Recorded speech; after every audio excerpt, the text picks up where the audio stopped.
Okay. Senator Stone, how opportune of you.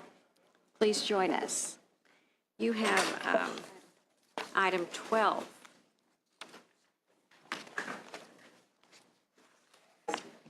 SCR 35. Thank you for joining us.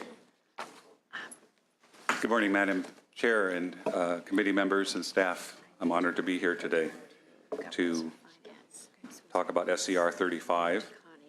First off, I would like to take the proposed amendments in the committee analysis to clarify the language in the resolved section to add the line that this resolution does not infringe on the right to free speech. Second, I would like to thank the members of both sides of the aisle that are co-authors of this resolution. SCR 35 seeks to condemn the rise of anti-Semitism that has been seen across the state, not to mention around the world. Within the past couple of months, we've seen a home in Sacramento proudly displaying a Nazi swastika on the top of the American flag. In our state, we've seen displays of swastikas and acts of anti-Semitism on our campuses. Across the world, there has been an increase in threats against Jewish people. Just last year in April, the United States Department of State released the International Religious Freedoms Report, recognizing that anti-Semitism continues to be internationally prevalent. SCR 35 is an opportunity for California to be on the record and state its absolute opposition to the hateful images that have popped up throughout the state. This resolution also urges the UC system to adopt its own resolution, condemning all forms of anti-Semitism and racism. It is imperative that the legislature continue its strong tradition of standing up to hatred and ignorance. SCR 35 does just that. I would ask for your A vote on this measure today. Thank you for your consideration. Thank you, Senator Stone. Are those in support? Do you have anyone in support? Anyone in opposition?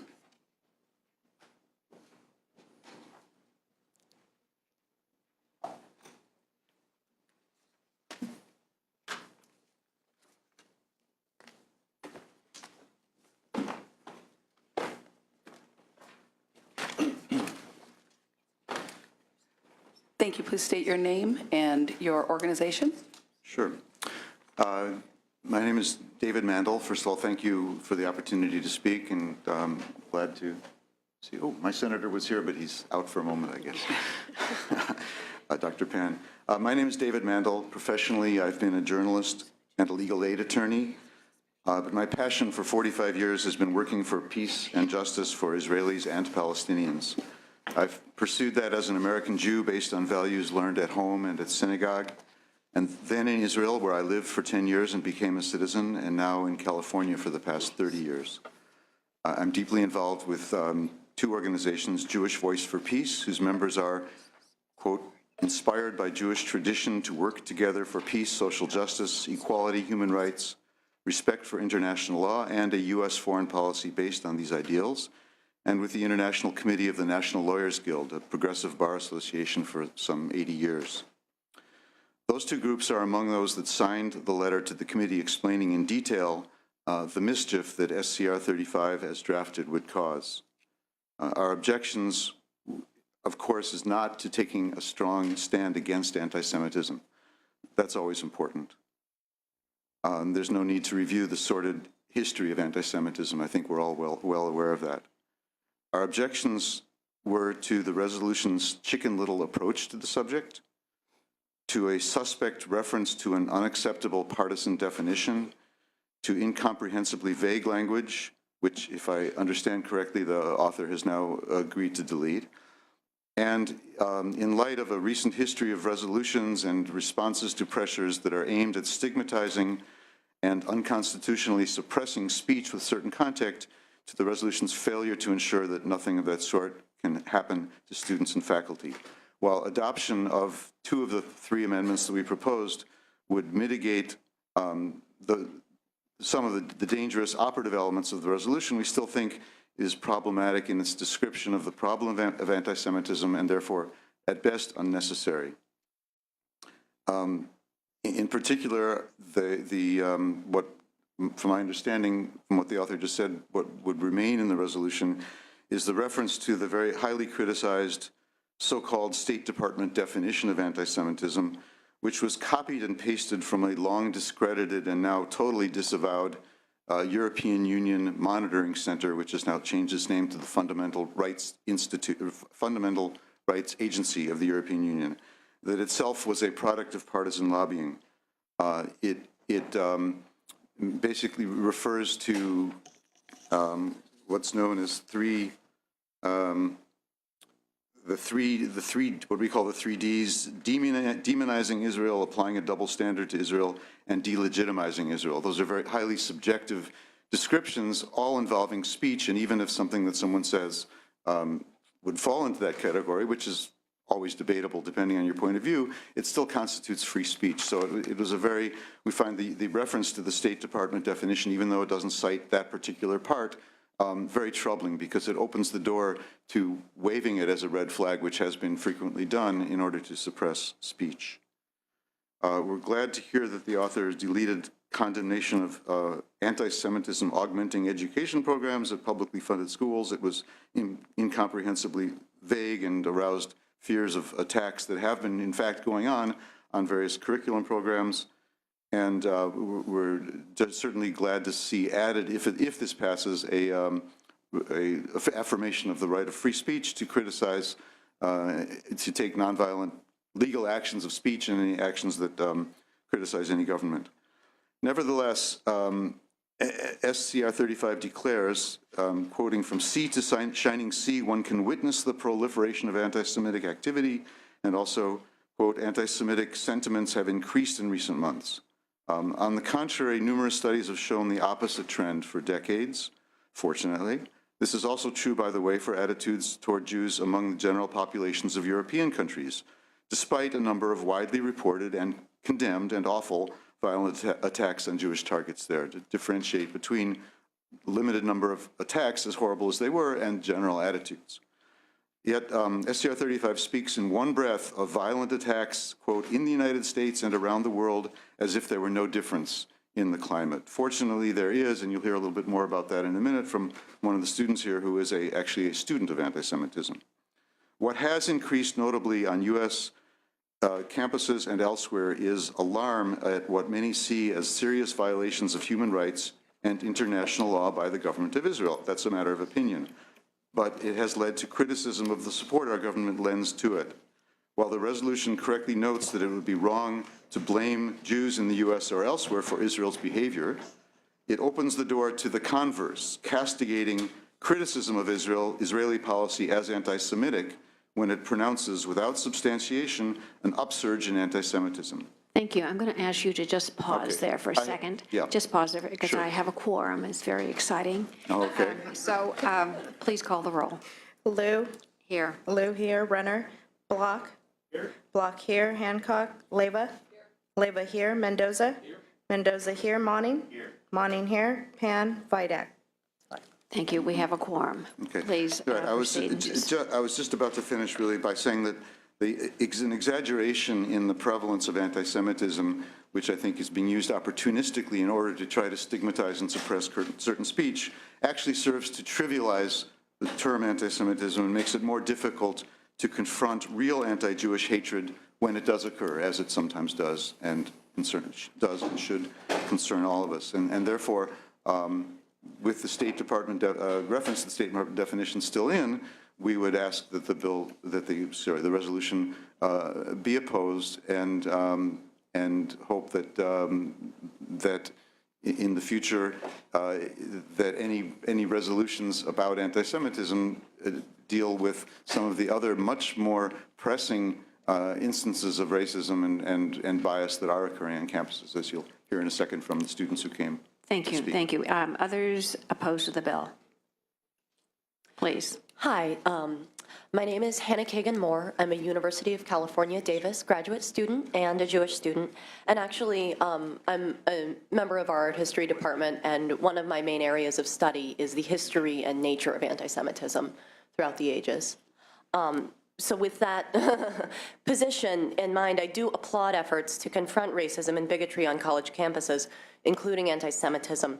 But it's important to recognize that the language of SCR 35 grossly overstates the incidence, severity, and nature of anti-Semitism at California's colleges. This bill frames it as the chief campus threat to Jews and non-Jews alike.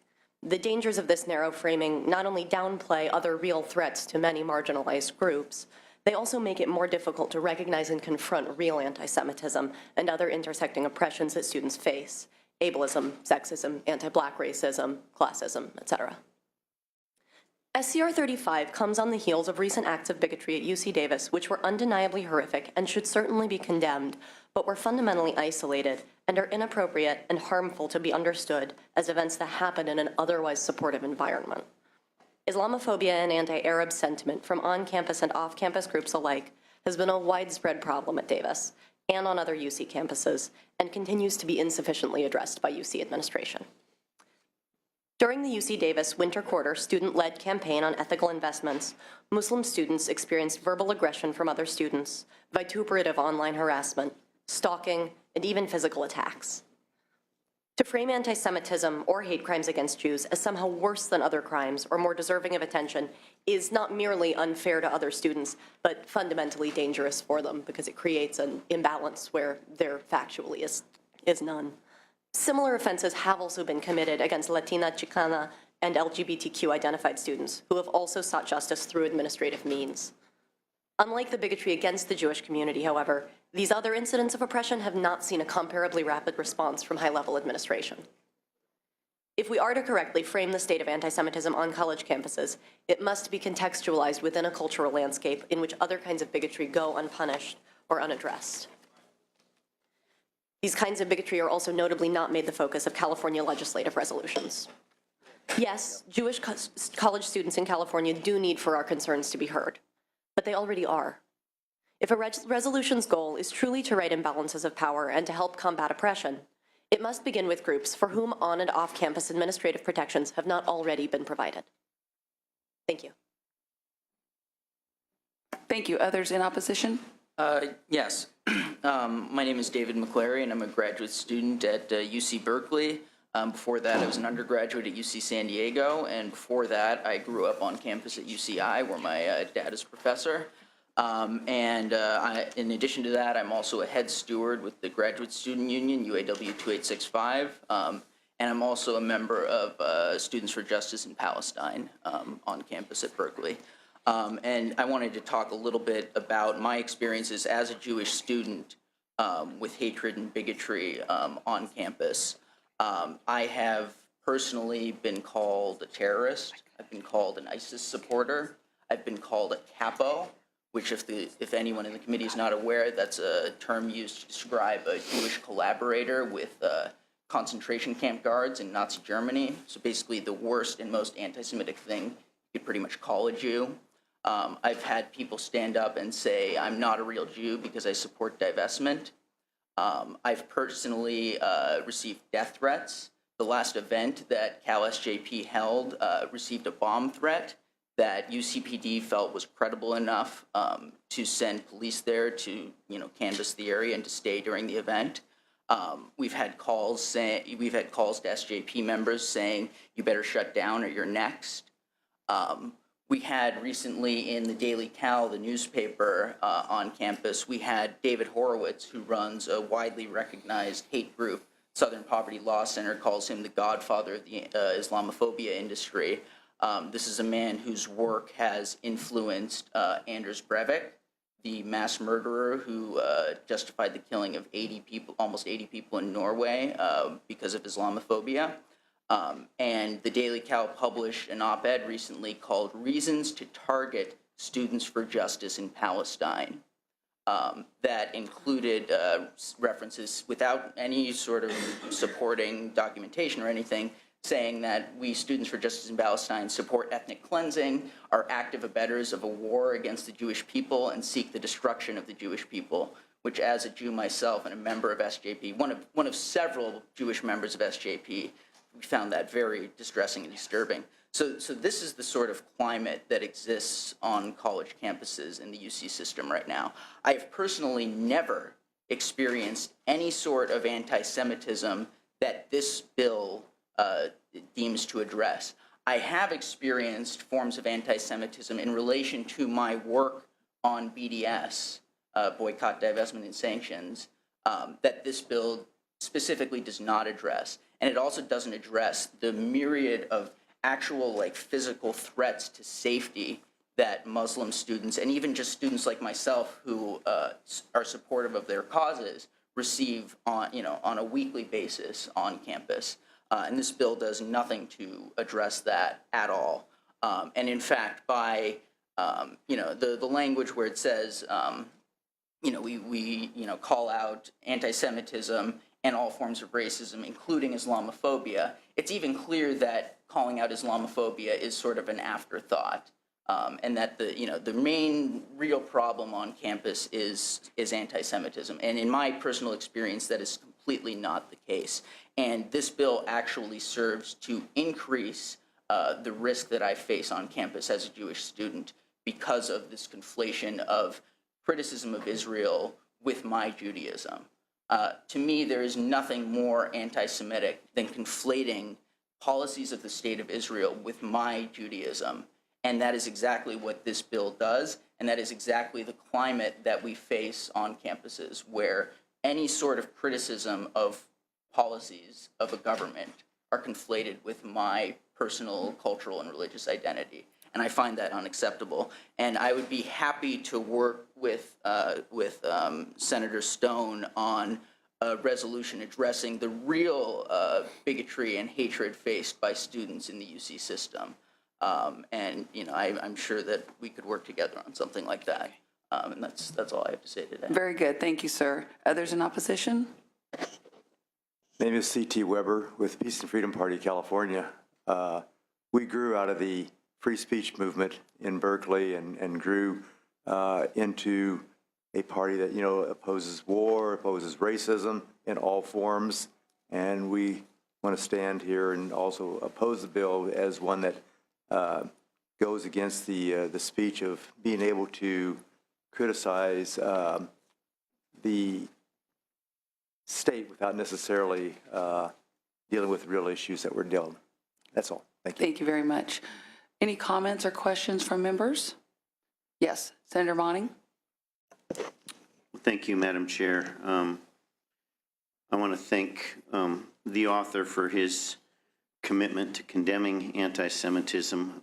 I've joined with you and other colleagues in reaction to anti-Semitic displays here in Sacramento.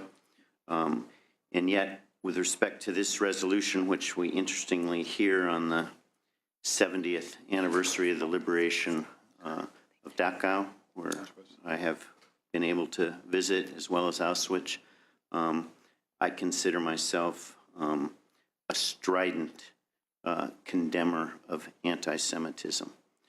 That said, I share many of the concerns raised today of how words do matter and the way we formulate resolutions that may seem well-intentioned or innocuous can be misinterpreted or used for other purposes. And we've heard some, I think, important examples that are not theoretical. That's what's playing out, unfortunately, in higher education.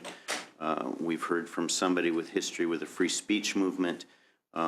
One of our challenges in having oversight of our higher education system, UC, CSU, community colleges, is to guarantee environments that are free not only of anti-Semitism, but all forms of discrimination and racism, and finding a balance that protects free speech rights and the protection not only to exercise free speech, but to be safe in doing that. And it's where this resolution, I fear, can be misappropriated in use against those who may seek to exercise their free speech rights to condemn actions of the state of Israel that, as the student eloquently indicated, are unfortunately being conflated with being anti-Jewish. and we need to protect and preserve the space for free speech that is peaceful and yet exercises an opinion that some may not be comfortable with, but is within the province of that exercise of free speech. So again, I know your history, I know your commitment to protecting people against the virulent forms of anti-Semitism and racism in any of its manifestations. And I too look forward to working with you. With respect to the resolution as crafted today, I will be abstaining, and I just wanted to give you the courtesy of a little bit of my thinking on that, as well as to my colleagues here on the committee. And I do hope that the silver lining that comes out of these efforts is greater engagement, greater peaceful engagement and dialogue, and respect for all points of view. And in my district, which third highest employer is education. I have a UC, 2 CSUs, 5 community colleges. We need to create environments where points of view can be shared that don't victimize, that don't cross a line of violence or the threat of violence. And so I think I embrace that part that is definitely embedded within your resolution, but will be abstaining today. So thank you. Thank you, Senator Monning. Senator Block? Thank you, Madam Chair. We've heard a lot of testimony today about things that aren't in this bill. It's amazing. I doubt, maybe I'm wrong, if the witnesses read the bill and read the amendment, then it's unfortunate they didn't speak to it, because let me read the resolve clauses of the bill. You know, there are lots of whereas clauses. The resolve clauses are the action the bill intends to take. I will read them for those who haven't read them yet. The first resolve clause, that the legislature hereby urges each University of California campus to adopt a resolution condemning all forms of anti-Semitism and racism, including Islamophobia. That's the first resolve clause. If you disagree with that, if you don't think the UC should take a position against racism, Islamophobia, anti-Semitism, then you should vote no on this resolution. You should abstain from this resolution. But if you believe in that resolve clause, you have to support this resolution.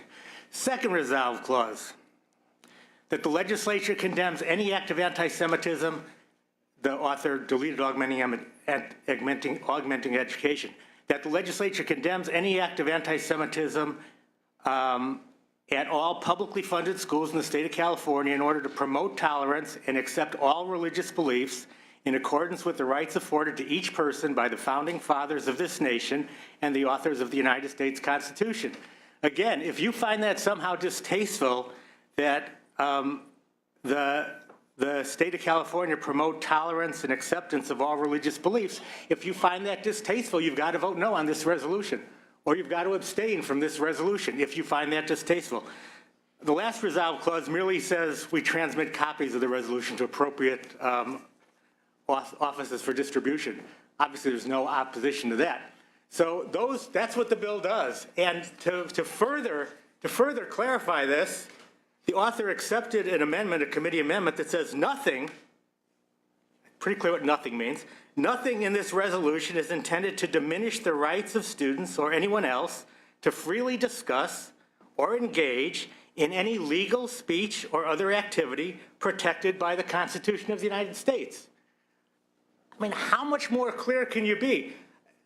These folks have an objective to harm the state of Israel, to change the state of Israel's action, and that's fine, but that's not what we're debating today.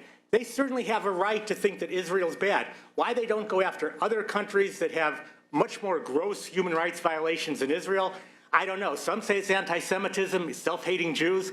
I'm not suggesting that today, but that's irrelevant to this discussion. This discussion is about this resolution, and this resolution merely says the University of California, CSU, or University of California, should adopt a resolution condemning all forms of racism, anti-Semitism, and Islamophobia. If you're against that, then you vote no. If you're against that, then you abstain. But if you're for that, you've got to vote yes on this. Thank you, Senator Block. Can we respond to these direct personal attacks? No, it's not a direct personal attack, sir. You got to say your piece, the senator gets to say his piece. Okay. Okay, thank you. Senator Stone, would you like to close? Thank you, Madam Chairman, and I appreciate the comments of my fellow senator, Senator Monning. Thank you for your perspective, and I respect you greatly, especially with your immense legal background.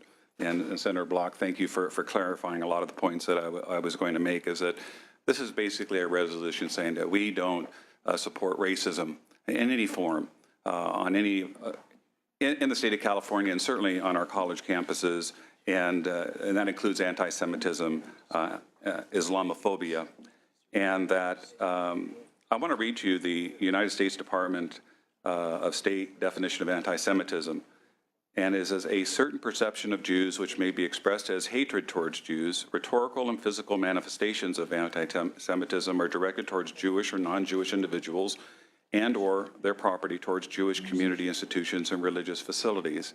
I think it's very clear. I was very, very proud because I thought we would just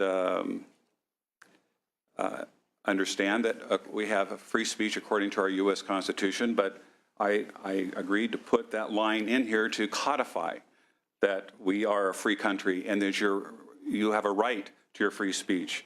Whether you support the divestiture of assets or investments in Israel or otherwise, we have to all respect everybody's views.